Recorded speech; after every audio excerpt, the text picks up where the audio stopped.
Ja, baie welkom aan julle almal. Vir my, ek het nou nog nie baie daaroor gedink nie. Ek dink nou in hierdie oomblik daaroor is dit eintlik 'n lang pad gewees. Ek het nou na meer as 20 jaar maak ek nou met hierdie Bybelstudie rond te kom nou af met Openbaring 22. En ek het intussen tyd het ek al begin kyk na materiaal wat ons kan gebruik, maar ek is nog nie heeltemal tevrede met wat ek gekry het nie, so julle moet my dalk net nog so 'n bietjie kans gee. Ek dink dat die fokus van die groep is om te werk uit die Bybel uit en ek wil dit probeer behou. So ek gaan 'n bietjie ek gaan nog 'n bietjie besin. Ek dink die fokus van elke Bybelstudiegroep in ons gemeente is uniek en is 'n bietjie anders. En die mense wat dit ook bywoon, se profiele lyk ook anders. So ons doen eintlik so 'n bietjie op verskillende maniere Bybelstudie. Ek dink dit probeer soveel as moontlik mense akkommodeer. So ja, ek het nog nie 'n definitiewe antwoord nie, maar ek gaan definitief so na volgende week voor ons Bybelstudie tyd sal ek met iets vorendag kom. Kom ons bid saam.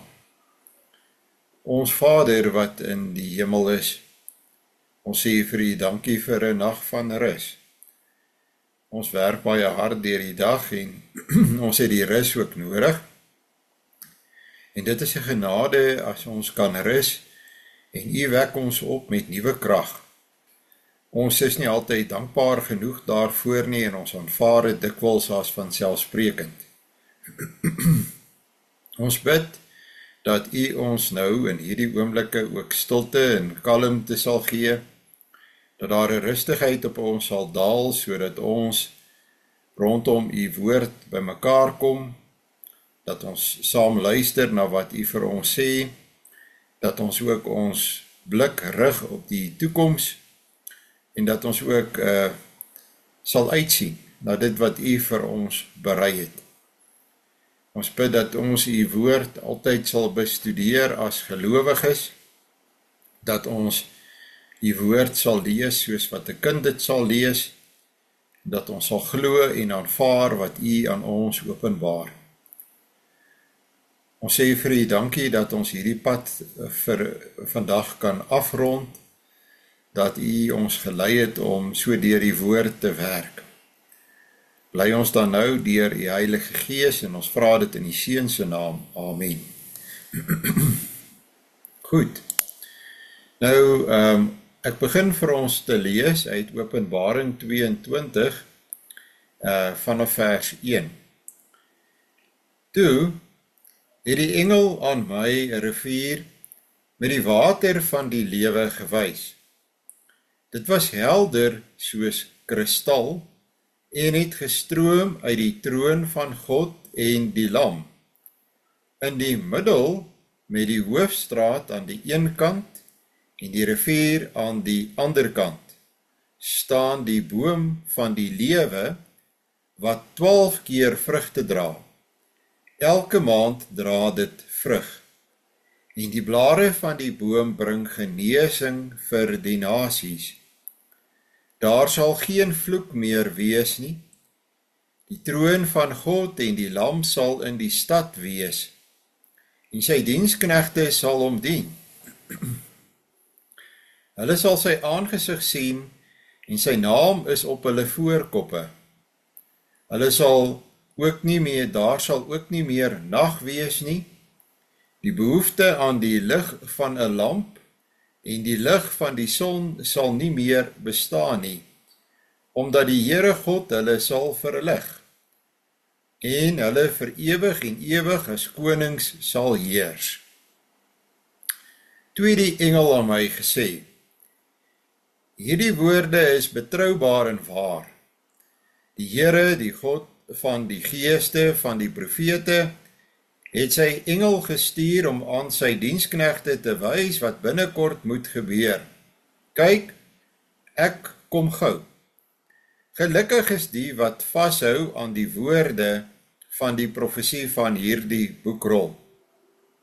Ek, Johannes, is die een wat hierdie dinge gehoor en gesien het.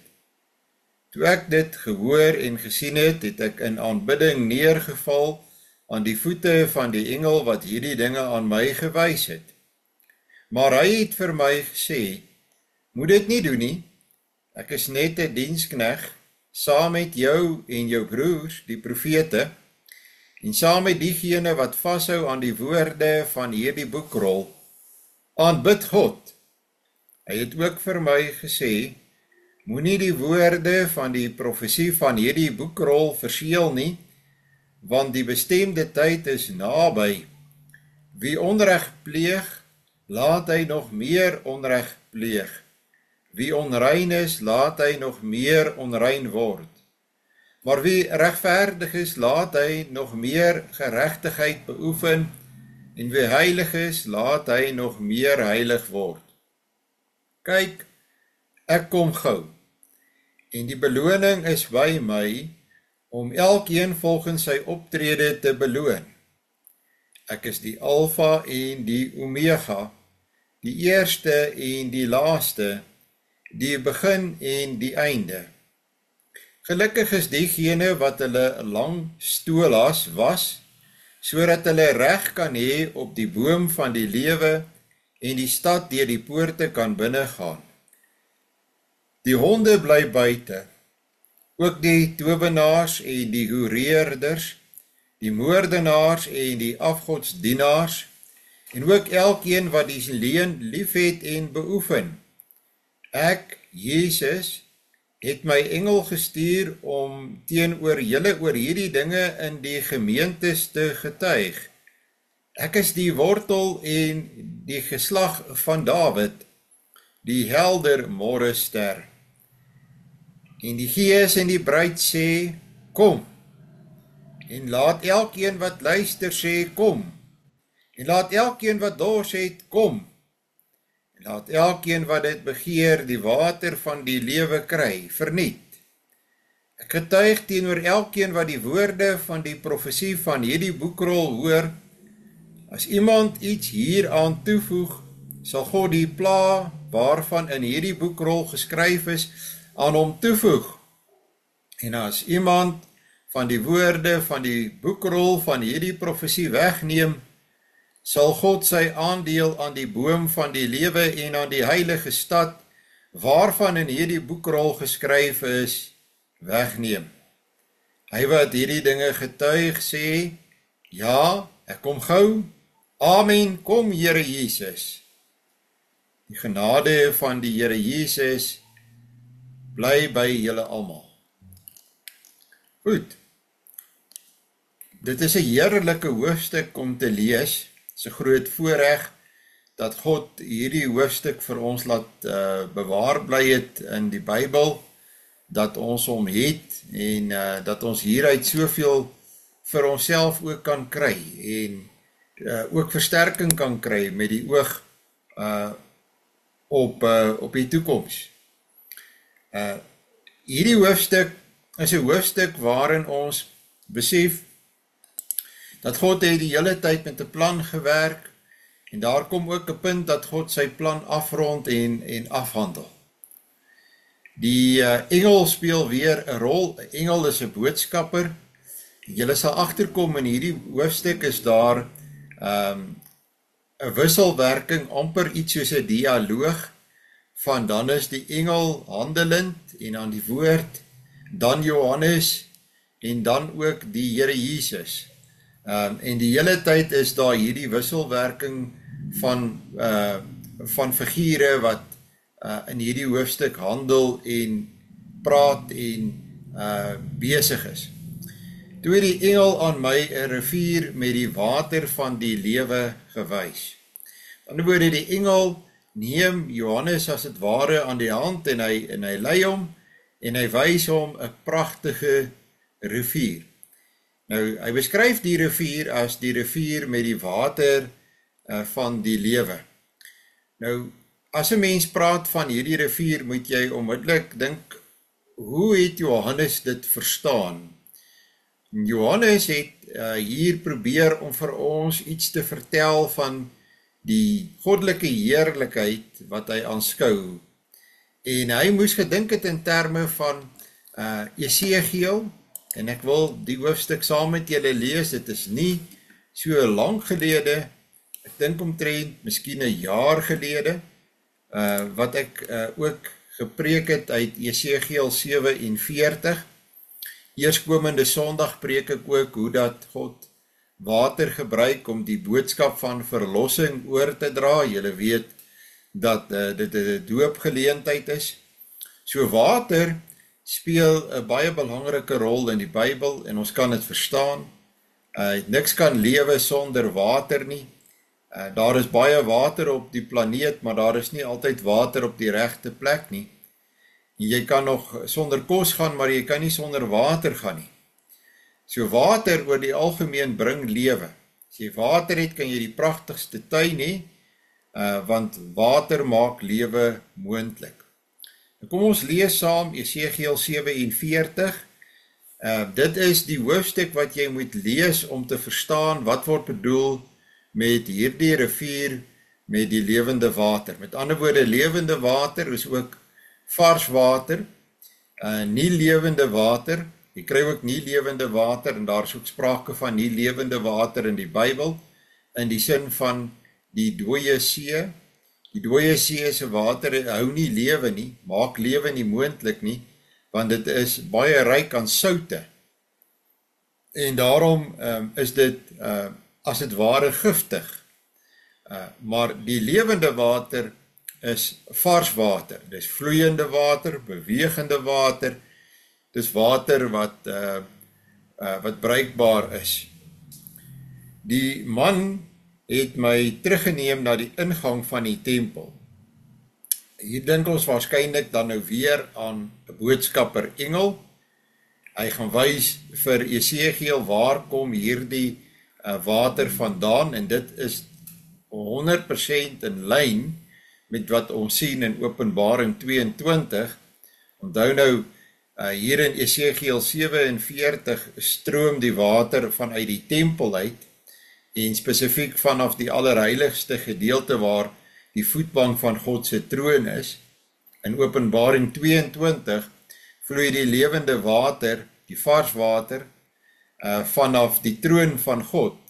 So hierdie twee hoofstukke moet jy aan mekaar verbind. Hulle korreleer direk met mekaar. Kyk, water het onder die drempel van die tempel uitgestroom aan die ooste kant. Die voorkant van die tempel was immers aan die ooste kant.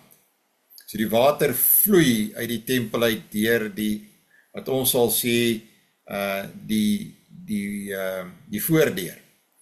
Die water het onder die tempel uit aan die regterkant suid van die altaar afgevloei. Hy het my deur die noordelike poort uitgeneem en my buiteom laat gaan na die buitepoort wat oosfront. So hy wys hom net waar die water vandaan kom, en dan lei hy Jesegiel uit, en hulle gaan nou kyk na hierdie water wat afstroom van die tempel af. Kyk, water het uitgeborrel aan die regterkant. Toe die man in 'n oostelike rigting wegstap, was daar 'n maatlyn in sy hand. En Jesegiel volg hom nou. Hy het 1000 el afgemeet en my die water laat oorsteek. Water wat enkel diep was. Hy het nog 1000 afgemeet en my die water laat oorsteek. Water wat kniediep was. Hy het 1000 el afgemeet en my laat oorsteek. Water wat heupdiep was. Hy het nog 1000 afgemeet, 'n stroom wat ek nie kon oorsteek nie. Ja, die water het gestyg, water waarin 'n mens kon swem, 'n stroom wat nie oorgesteek kon word nie. Hy het vir my gevra, sien jy dit, mensekind? Hy het my weer na die stroom se wal laat terugkeer. Blykbaar kon Jesegiel dan nou nie deurkom nie, die water het te sterk gevloei. Toe ek weer terug is, daar kyk, toe is daar op die stroom se walle 'n groot aantal bome. Dit kan jy verwag. Bome en water loop saam, daar is dikwels dan ook bome by strome, by varswaterstrome. Aan albei kante. Die man sê toe vir my, hierdie water vloei weg na die oostelike streek en loop dan af na die Araba. Nou die Araba is die dooie see. En ons almal weet dat die dooie see, daar is nie werklik lewe in daardie see nie as gevolg van die soutgehalte. En kom by die see uit, en die see waar dit uitvloei, word die water vars. 'n Wonderwerk, dat hierdie geweldige sout versadigde oplossing, dat hierdie water vars water word, lewende water word. En nou word daar vir ons beskryf dat hoe hierdie sterk stroom wat in die tempel begin by die troon van God, nuwe lewe bring. Daar sal allerhande lewende wesens wees wat krioel. Oral waar die stroom kom, sal hulle leef, en daar sal groot hoeveelhede vis wees. Want waar hierdie water kom, sal die soutwater vars word. Alles sal leef waar die stroom kom. Daar sal vissers langs die see staan, van En-Gedi af tot by En-Eglaim. Daar sal droogmaakplekke vir sleepnette wees.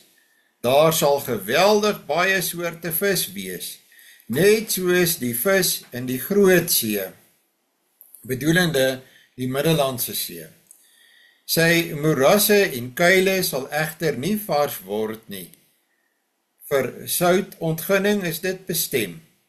Aan weerskante van die stroom, op sy walle sal allerhande vrugtebome groei. Hulle blare sal nie verwelk nie, en hulle vrugte sal nie opraak nie. Elke maand sal hulle nuwe vrugte dra, want dit is uit die heiligdom wat hulle water vloei. Hulle vrugte sal as voedsel dien, en hulle blare tot genesing. Dis verseker, die hoofstuk wat wat Johannes in gedagte het, wanneer hy besig is om onder leiding van die Heilige Gees Openbaring 22 te skryf. As ons nou weer gaan kyk na Openbaring 22. Ek vertoon dit gou vir julle. Ons lees net hierdie eerste deel weer saam. Toe het die engel aan my 'n rivier met die water van die lewe gewys. Dit was helder soos kristal. Aan die woorde, dit is nie melkerig nie, en het gestroom uit die troon van God en die Lam.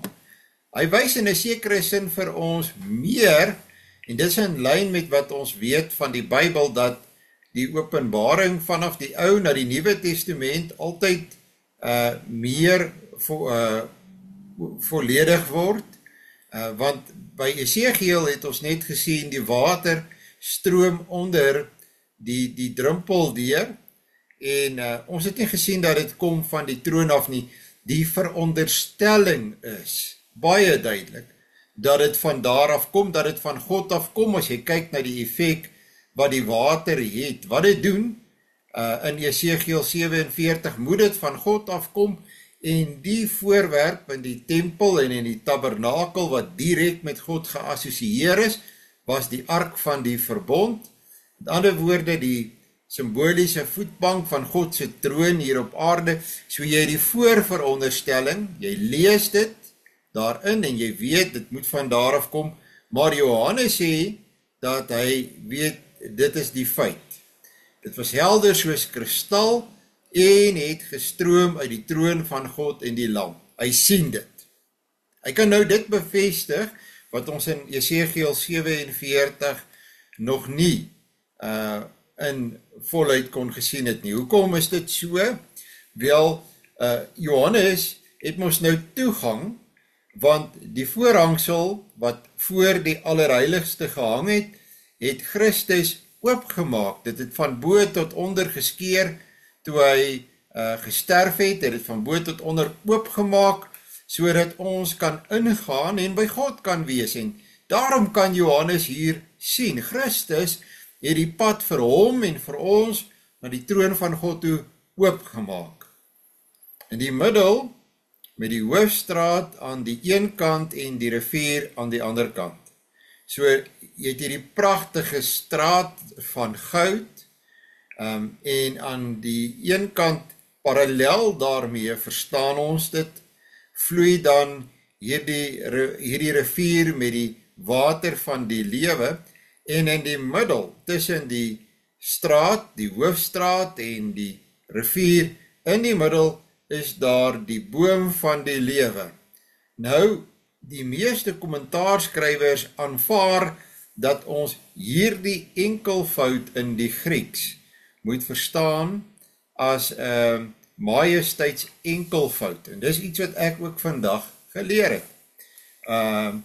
Ek het geweet van 'n majesteits meervoud, maar dit is vir my logies dat as jy 'n meervoud op daardie manier kan gebruik, dan kan jy 'n enkelvoud op dieselfde wyse gebruik om iets te beklemtoon. Daar is nie net een boom nie, en in lyn met wat jy vind, in Jesegiel is daar sprake van baie bome, en hierdie een boom, die woord boom word hier waarskynlik gebruik as 'n kollektiewe begrip. Met ander woorde, hier word eerder verwys wat ons sal sê, en 'n boord van bome, 'n boord van bome van die lewe. Moet ons dalk eerder aan dink, as jy dink aan Jesegiel 47. So die doel van hierdie enkelvoud, in terme van die struktuur van Openbaring 22, is juis om ons fokus daar te plaas, om dit te beklemtoon, om te sê, sien die boom raak, kyk mooi, in die middel, met die hoofstraat aan die een kant en die rivier aan die ander kant.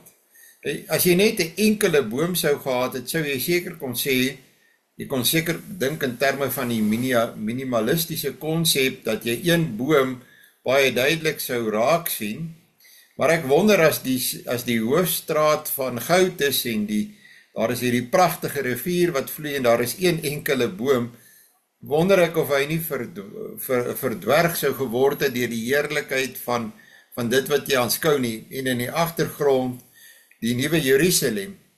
So mens moet dalk eerder dink soos wat oor die algemeen aanvaar word, en in lyn met Jesegiel 47 aan 'n boord van bome. Staan die boom van die lewe wat 12 keer vrugte dra. Nou dit is, wil 'n mens sê, tog nie moontlik nie, nee. 'n boom dra net 1 keer vrugte in 'n jaar.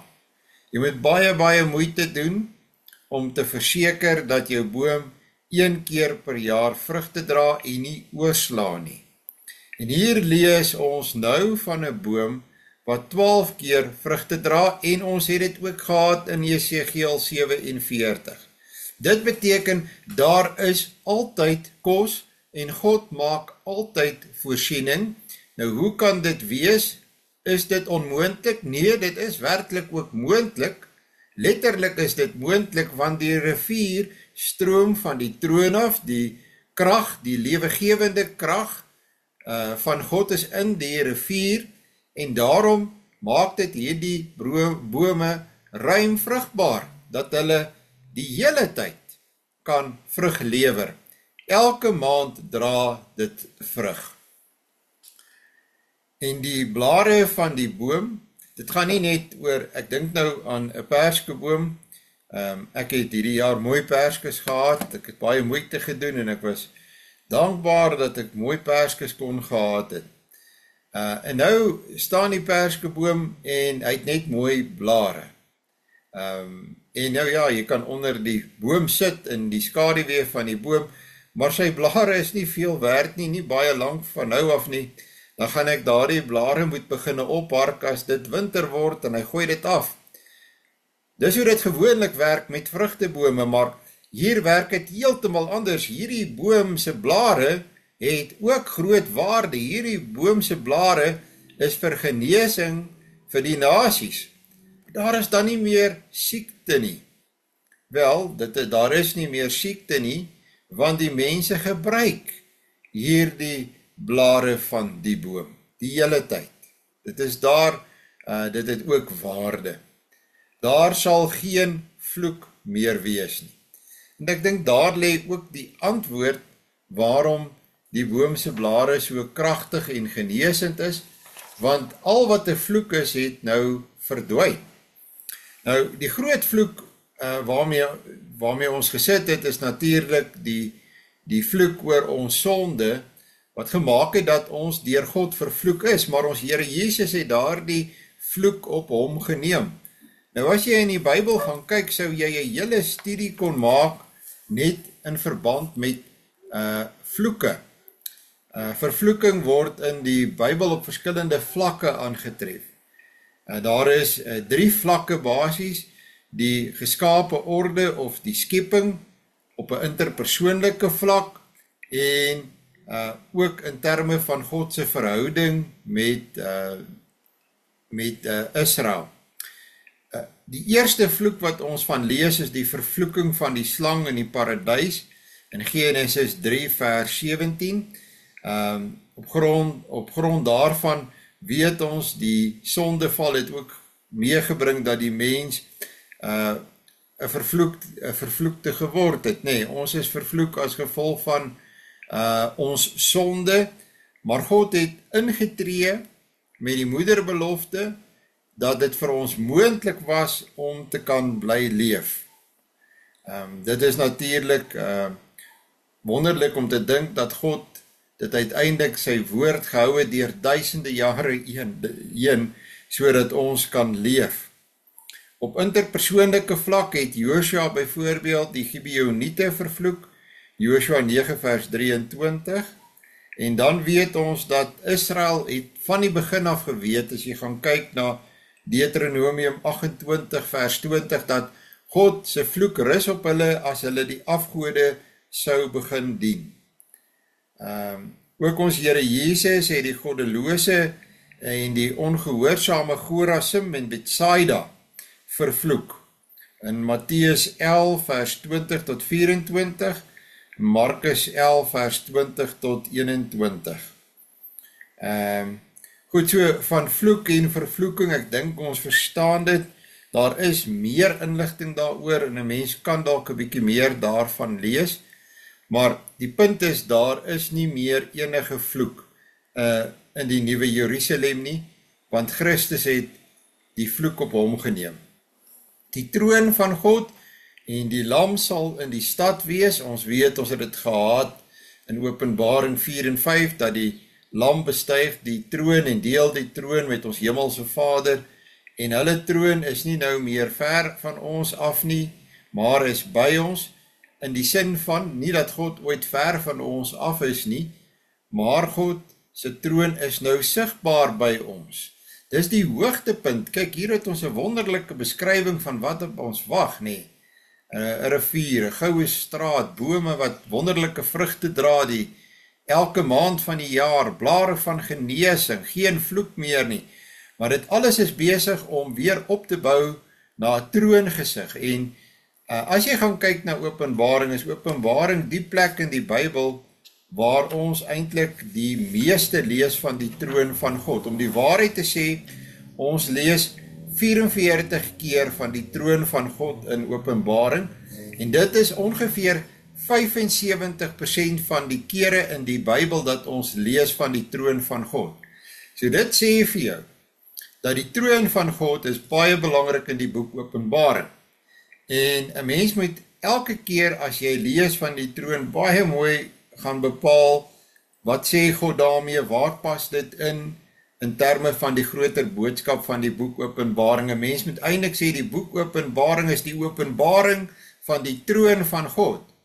Natuurlik is daar ander hoofstukke in die Bybel wat ons ook vir iets vertel van die troon van God. Byvoorbeeld, ek kan dadelik weer dink aan Esegiel, en dis sommer die eerste hoofstuk wat in my kop opkom as jy praat van die troon van God.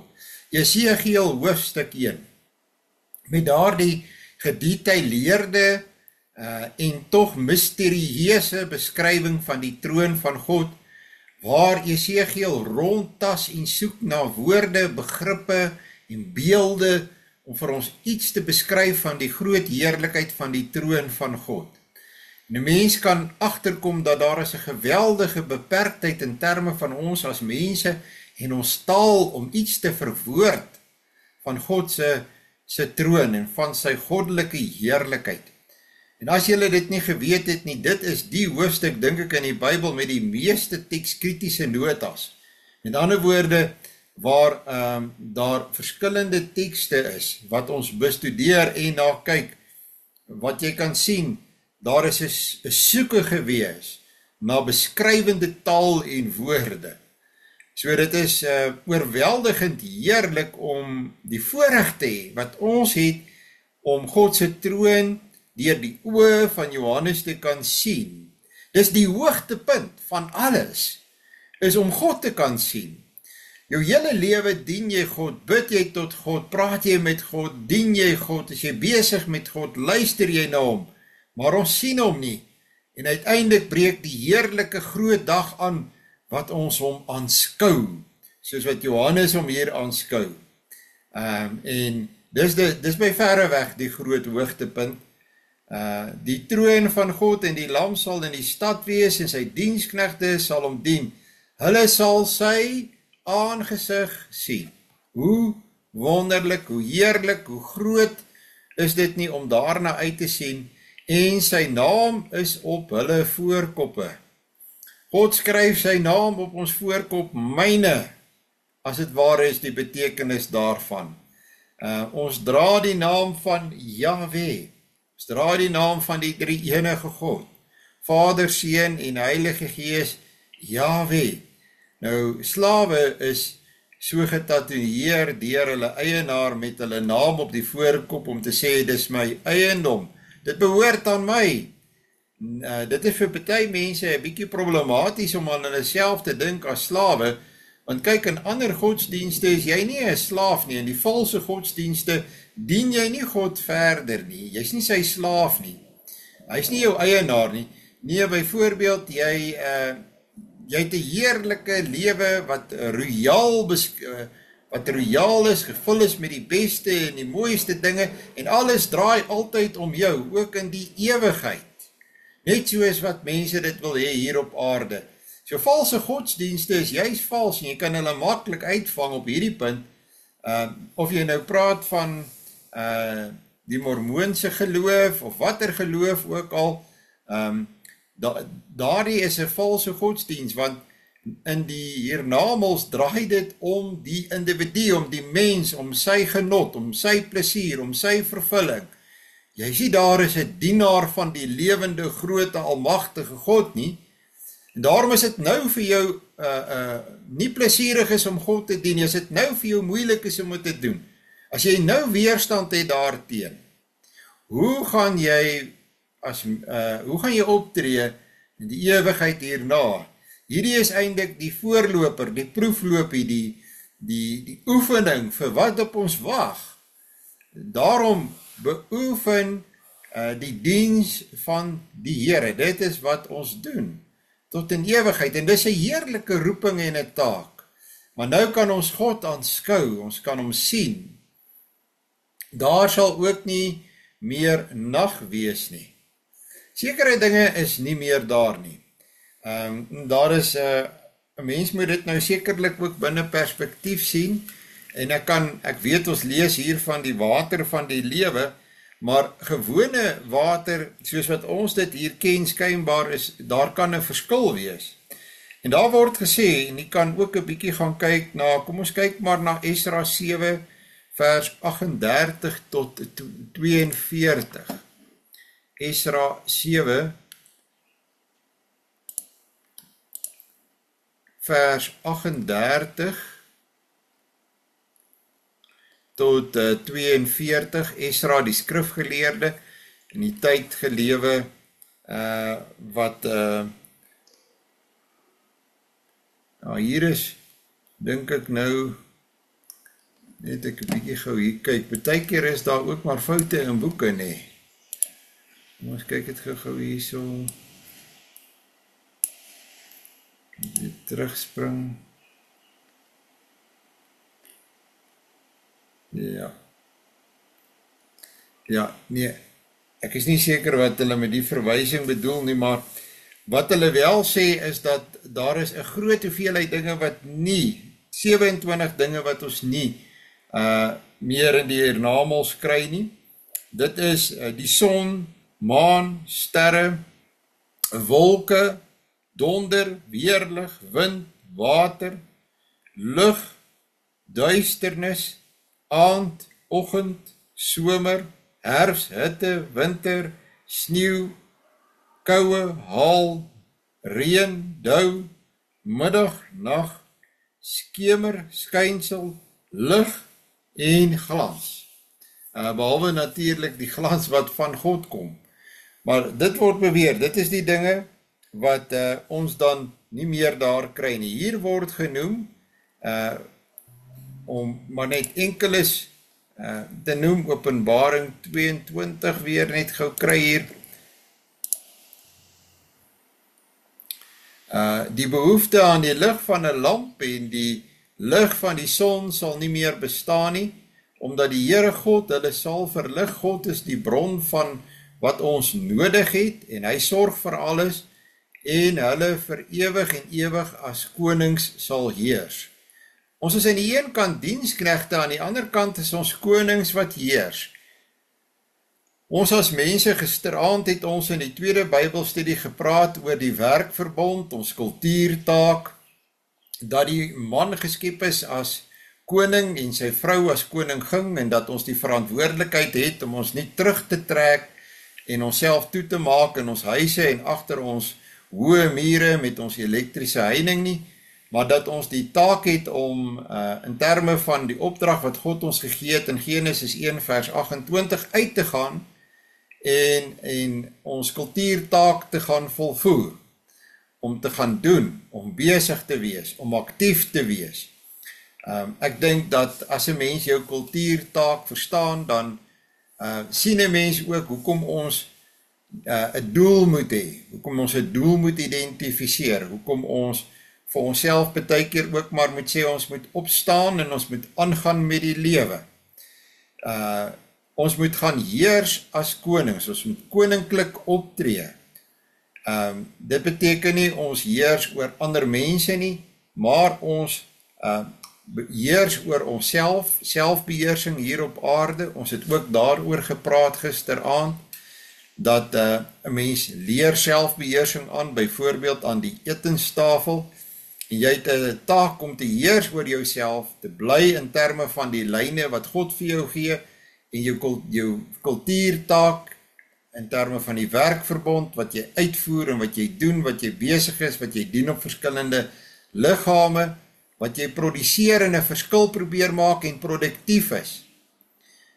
En daar is soveel verkeerd met die huidige sisteem in Suid-Afrika, waar mense byvoorbeeld 17 werkers het met oranje oorpakke, en daar is 3 pikke tussen 17 mense. En die meeste van daardie mense sit onder 'n koelteboom en werk nie, maar hulle kry wel iets. Jy is nie besig met jou kultuurtaak nie, jy is nie besig om in terme van die werkverbond jou verantwoordelikheid te aanvaar nie. Daai sisteem is 'n verkeerde sisteem. Dit is 'n onchristelike sisteem. En ek dink 'n mens sou 'n saak ook daarvoor kon uitmaak, dat die huidige stelsel wat die regering volg van armoede verligting, het baie probleme. Mense word aangemoedig om nie uit te gaan nie, om nie te gaan werk nie, om nie as entrepreneurs op te tree nie, maar hulle gaan wel uiteindelik iets kry. Mens weet nie eintlik hoe kan hulle daarvan leef, dat dit ooit genoeg kan wees om van te leef nie. Maar die punt is, ons sien daar is ook 'n oorgang, daar is nog 'n ooreenkoms met wat ons hier het op aarde, wat ons taak en ons roeping is, en dat dit oorgaan en oorgedra word na die hiernamaals. Jy is reeds as 'n gelowige besig met die nuwe lewe, jy is reeds besig om jou roeping te volvoer, of moet ek sê, ek hoop jy is. Ek hoop jy besef dit, en ek hoop jy is aktief. Toe het ek die engel aan my gesê, daar is die engel nou aan die woord, hierdie woorde is betroubaar en waar, ons moet daaraan vashou, die Here, die God van die geeste van die profete, hierdie is die boodskap wat al verkondig is deur die profete. Ons het nou gekyk byvoorbeeld na Jesegiel, en ons gaan later bietjie verder nou, binnekort kry ons te doen met die profeet Jesaja. Die Here, die God van die geeste van die profete, het sy engel gestuur, sy boodskapper, om aan sy diensknegte te wys wat binnekort moet gebeur. Hierdie dinge is op hande. Dis 'n werklikheid, dis 'n realiteit. Kyk, ek kom gou. Dis 'n belofte wat kom uit die mond van ons Here Jesus, by monde van hierdie engel wat hy gestuur het. Kyk, ek kom gou. Ek is op pad. Ek is teenwoordig, parousia. Ek keer terug. Gelukkig is die wat vashou aan die woorde van die profesie van hierdie boekrol. Sien die plan raak, verstaan jou roeping, verstaan dat jou lewe het 'n doel, dat jy geskape is om mens te wees, 'n mens met 'n bepaalde taak en 'n doel, en as jy daaraan vashou, leef dit en doen dit. As jy nie daaraan vashou nie, dan dink jy alles is op jouself gerig en jy is net besig met jou eie plesier. Dan gaan jy die punt mis, jy gaan ongelukkig raak. En die selfsugtigheid van mense lei daartoe in ons tyd dat mense melankolies raak, dat hulle depressief raak, en dan drink hulle weer pille vir daardie probleem. Terwyl ons eerder vir mense moet weer wys op die werkverbond, ons kultuurtaak, ek sê nie los dadelik jou pille nie, maar mense het in hulle self gekeer geraak, op hulle, net besig met hulle self die doel gemaak. Ons het 'n doel buite onsself. Ons doel is die eer van God in alles wat ons moet doen. Identifiseer weer vir jouself 'n doel. Kry vir jouself die mikpunt wat jy in terme van God se koninkryk vir hom moet doen, wat jy vir hom moet bereik met die gawes wat hy vir jou gegee het. Raak daarmee besig en jy gaan 'n verskil in jou lewe sien. Ek, Johannes, hier is Johannes nou weer aan die woord, is die een wat hierdie dinge gehoor en gesien het. As jy kan self hiervan getuig, dit was vir my, dit het voor my oë afgespeel en ek het dit gehoor. Onthou nou, dit is die disipel Johannes, dit was dieselfde met sy evangelie. Toe ek dit gehoor en gesien het, het ek in aanbidding neergeval aan die voete van die engel wat hierdie dinge aan my gewys het. Dis duidelik, Johannes doen nou iets hier wat verkeerd is. Ja, selfs in die laaste hoofstuk van die Bybel lees 'n mens van 'n sonde by 'n mens. Die mens wat daar is, maak 'n fout. Hy begaan 'n sonde. Johannes oorweldig deur dit alles, kan as het ware nie op sy voete bly staan nie, en dat dit verkeerd was wat Johannes gedoen het, kan jy sien uit die reaksie van die engel wat hierdie dinge vir hom wys en met hom praat. Want die reaksie van die engel is soos in die eerste hoofstukke om dadelik vir hom te sê, moet dit nie doen nie.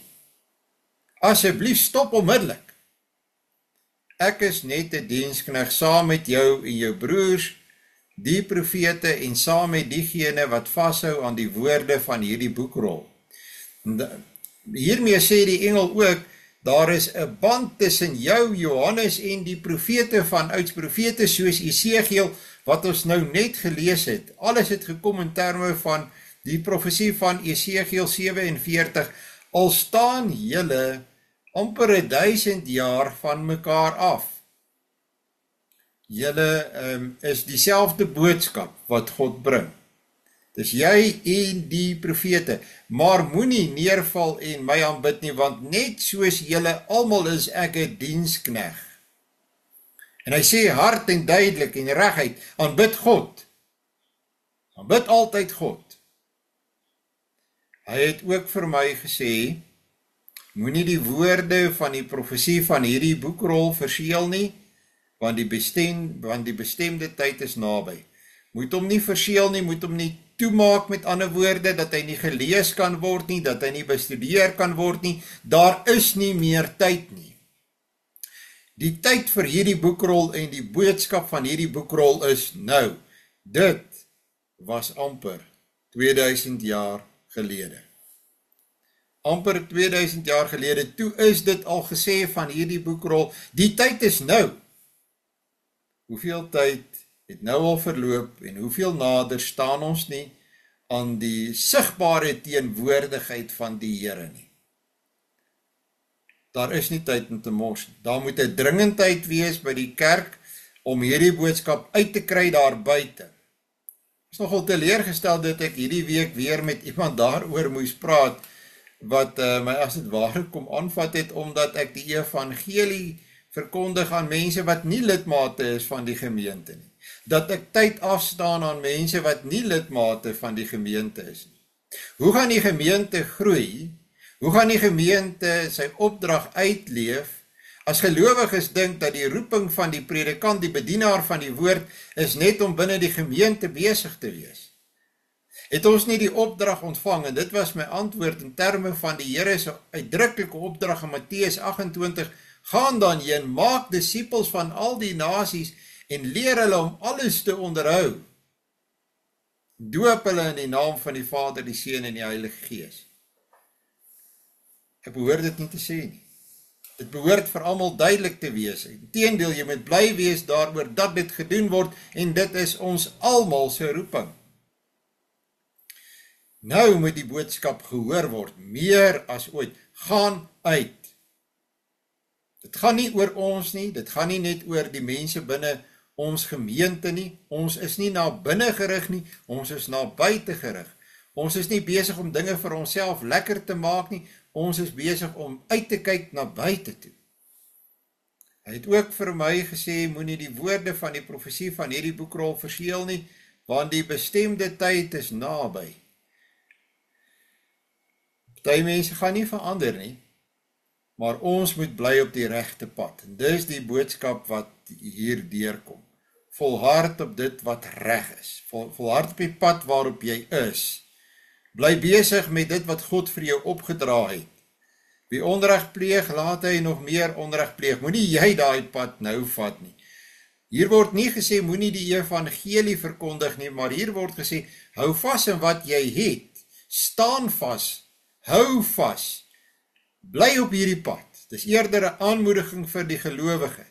Wie onrein is, laat hy nog meer onrein word, maar wie regverdig is. Sien, maar wie regverdig is daar waar die klem lê, laat hy nog meer geregtigheid beoefen, en wie heilig is, laat hy nog meer heilig word. Hoor wat sê die Here self, ek kom gou, ek is binnekort sigbaar teenwoordig. En hy bring vir ons 'n beloning, en ons het die afgelope Sondag gesien, dis 'n genade beloning, dis nie 'n beloning wat ons ooit verdien op enige manier nie, ons verdien niks. Dit is 'n vrye guns, dis 'n genade. En die beloning is by my om elkeen wat volgens sy optrede te beloon. 'n Genadeloon. Ons red onsself nie deur ons optrede nie. Ons is gered deur Christus, wat vir ons aan die kruis op Golgotha vir ons sondes betaal het. Ek is die Alfa en die Omega, die eerste en die laaste, die begin en die einde. Gelukkig is diegene wat hulle lang stolas, daardie stolas is die lang wit klere, 'n kleed wat God vir ons aantrek, was in die bloed van Christus, dat dit rein en skoon is, en gereed is vir die bruilofsmaal van die lam. sodat hulle reg kan hê op die boom van die lewe, sodat ons van daardie boom kan eet, die boom van die lewe, en die stad deur die poorte kan binnegaan. Was jou kleed, was jouself daagliks in die bloed van Christus. Hou vas aan die boodskap dat hy vir ons vergifnis van sonde beteken, en lewe met nuwe krag. Die honde bly buite. 'n Hond is baie laag beskou in die Bybelse tyd. Dit was 'n onrein dier, nee. So die honde bly buite. Dit is 'n manier om te sê, net soos die honde buitekant bly, net so sal daar die wees wat buite bly. Die towenaars, die hoereerders, die moordenaars en die afgodsdienaars wat ons almal eens was, maar wat deur Christus gewas is in sy bloed en gereinig is deur die Heilige Gees, kry deesdae nog weer met mense te doen wat vashou aan allerhande bygeloof. Bygelowe is deel van die oortreding van die gebod om God alleen te dien. Dus dit lê op in dieselfde groep van sondes as die van towenaars. Bygelowe soos moenie die sambreel in die huis oopmaak, jy moenie onder deur 'n leer loop nie, 'n swart kat, 'n spieël wat breek, al daardie goeds, bygelowe. Die moordenaars, die afgodsdienaars, die wat hulle voertuie so verafgod en ook elkeen wat die leuen liefhet en beoefen. Ek, Jesus, het my engel gestuur om teenoor julle oor hierdie dinge in die gemeentes te getuig. Onthou nou, vroeër in Openbaring het ons die gemeentes gehad van Klein-Asië, daar die 7 gemeentes. Dis die gemeentes gaan getuig teenoor daardie gemeentes. Ek is die wortel en die geslag van Dawid.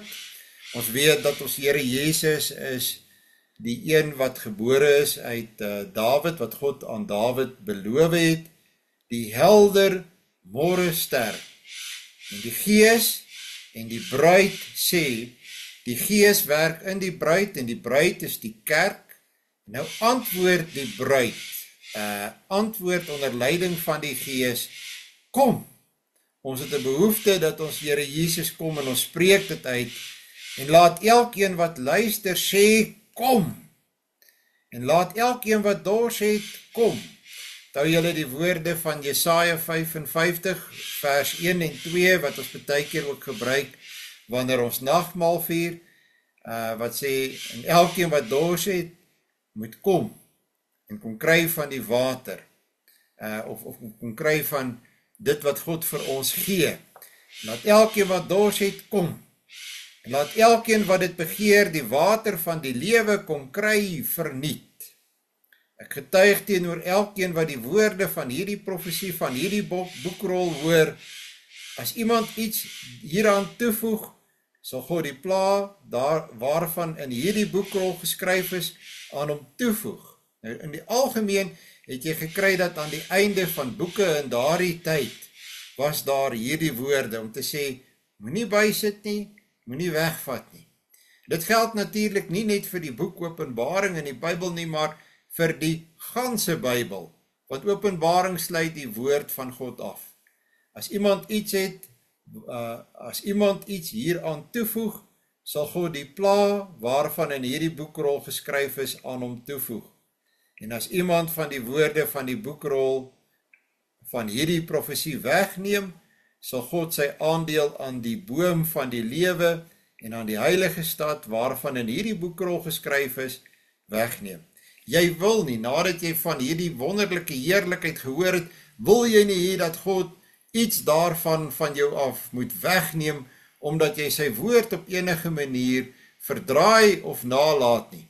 En dit wat manne moet, of vroue moet, om die woord van die Here werklik uit te leef, en konsekwent uit te leef, en te doen wat jy moet doen, en nie daarvan weg te skram nie.